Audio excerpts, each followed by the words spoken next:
vont les organisations internationales? Est-ce qu'elles servent encore à quelque chose? Où va la diplomatie? Où est-ce qu'on va sur les questions d'égalité de genre? Toutes les questions qu'on se pose, en fait, je pense que sont des questions qui sont de plus en plus importantes, puis qui intéressent de plus en plus de monde.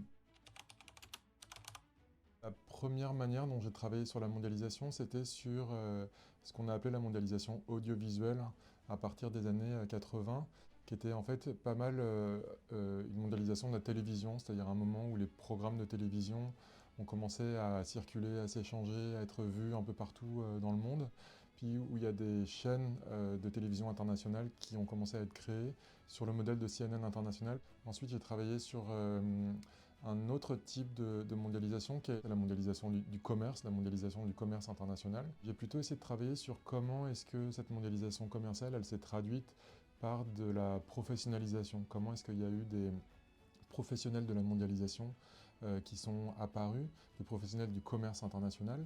Puis ça, je l'ai regardé à travers des endroits un peu particuliers que sont les salons et en particulier les salons internationaux. Troisième programme, c'est aussi une autre forme de mondialisation, c'était les normes et en particulier les normes de genre.